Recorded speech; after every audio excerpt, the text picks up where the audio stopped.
आज हम इसी साइकोलॉजी और इसके पीछे के फिजिकल रीजन को डिकोड करेंगे, तो वीडियो को एंड तक जरूर देखिएगा।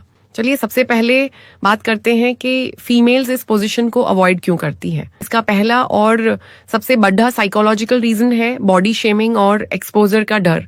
देखिए, इस पोजीशन में फीमेल बॉडी पूरी तरह से एक्सपोज होती है, खासकर उनका बैक और हिप एरिया। अब हमारे समाज में औरतों को परफेक्शन के जिस सांचे में ढाला गया है, उसकी वजह से वो बेड पर भी खुद को पूरी तरह से आजाद महसूस नहीं कर पाती। अगर थाइस पर सेल्यूलाइट है, हिप्स पर स्ट्रेच मार्क्स हैं या थोड़ा सा भी एक्स्ट्रा फैट है, तो उनके दिमाग में प्लेजर से ज्यादा ये थॉट चलता है कि मैं पीछे से कैसी दिख रही हूंगी। ये जो कॉन्फिडेंस की कमी है, यही उन्हें इस पोजीशन में सबसे ज्यादा अनकंफर्टेबल बनाती है। दूसरा सबसे प्रैक्टिकल और जेन्युइन रीजन है फिजिकल पेन, खासकर कमर और घुटनों का दर्द। आज के टाइम में बहुत सी फीमेल्स की डिलीवरी सी सेक्शन, सिजेरियन के थ्रू होती है। इसकी वजह से उनकी बैक और पेल्विक मसल्स वीक हो जाती हैं। डॉगी पोजीशन में आपको अपनी कमर को काफी बेंड करना पड़ता है और बॉडी का पूरा वेट घुटनों पर आ जाता है। जब इसमें फास्ट थ्रस्टिंग या फ्रिक्शन होता है, तो फीमेल्स को सिर्फ पेल्विस और लोअर बैक में दर्द महसूस होता है। तीसरा बड़ा कारण है ड्राइनेस और डीप पेनिट्रेशन का दर्द।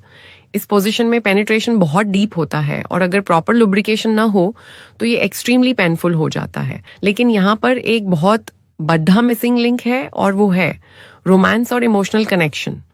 डॉगी स्टाइल को अक्सर बहुत रॉ और वाइल्ड माना जाता है, जहां इमोशंस अक्सर पीछे छूट जाते हैं। क्योंकि इस पोजीशन में आई कांटेक्ट नहीं होता, तो फीमेल को कई बार लगता है कि वो सिर्फ एक ऑब्जेक्ट की तरह यूज हो रही है, जिससे उनका प्लेजर कम हो जाता है। और यही वो मोमेंट है जहां मेल पार्टनर्स को अपना मैजिक दिखाना चाहिए। अगर आप चाहते हैं कि आपकी पार्टनर इसे आपकी ही तरह एंजॉय करे, तो इसे सिर्फ एक फिजिकल एक्ट मत बनाइए, इसे एक डीपली पैशनेट और हॉट एक्सपीरियंस में बदलिए। शुरुआत कभी भी डायरेक्ट और अग्रेसिव तरीके से मत कीजिए। जब वो आपके सामने उस पोजीशन में हो, तो उन्हें फील कराइए कि वो कितनी खूबसूरत है। इस पोजीशन में उनके बाल, उनकी गर्दन और उनकी बैक आपके बिल्कुल करीब होती है। इसका पूरा फायदा उठाइए।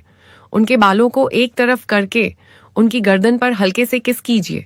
अपनी सांसों की गर्माहट उन्हें महसूस होने दीजिए। अपनी उंगलियों से उनकी स्पाइन, रीढ़ की हड्डी को बहुत ही प्यार से सहलाइए।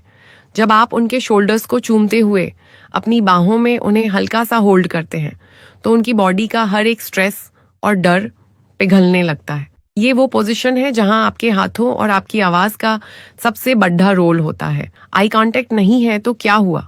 उनके कानों के पास जाकर फुसफुसाइए कि आप उन्हें कितना चाहते हैं, उनकी बॉडी आपको कितना टर्न ऑन कर रही है। जब एक औरत उस इंटीमेट मोमेंट में अपने पार्टनर के मुंह से अपनी तारीफ सुनती है, तो उसके दिमाग का वो बॉडी शेमिंग वाला डर हमेशा के लिए खत्म हो जाता है। वो खुद को खूबसूरत और सेफ फील करती है। उन्हें अपनी तरफ धीरे से पुल कीजिए। उनके हिप्स को जेंटली होल्ड करते हुए एक रिदम में आगे बढ़िए। और मेडिकली बताऊं तो ये जो एक्स्ट्रा फोरप्ले और इंटेंस टच होता है, ये फीमेल बॉडी में ऑक्सीटोसिन बढ़ा देता है। इससे उनका नेचुरल लुब्रिकेशन बढ़ता है और पेल्विक मसल्स रिलैक्स हो जाती है। जो पेनिट्रेशन पहले दर्द दे रहा था, अब वो एक माइंड ब्लोइंग प्लेजर में बदल जाता है। जब मेल पार्टनर की वाइल्डनेस के साथ उनकी केयर और रोमांस मिल जाता है, तो ये पोजीशन एक डर नहीं, बल्कि दोनों के लिए एक बेहद हॉट और अनफॉरगेटेबल एक्सपीरियंस बन जाती है।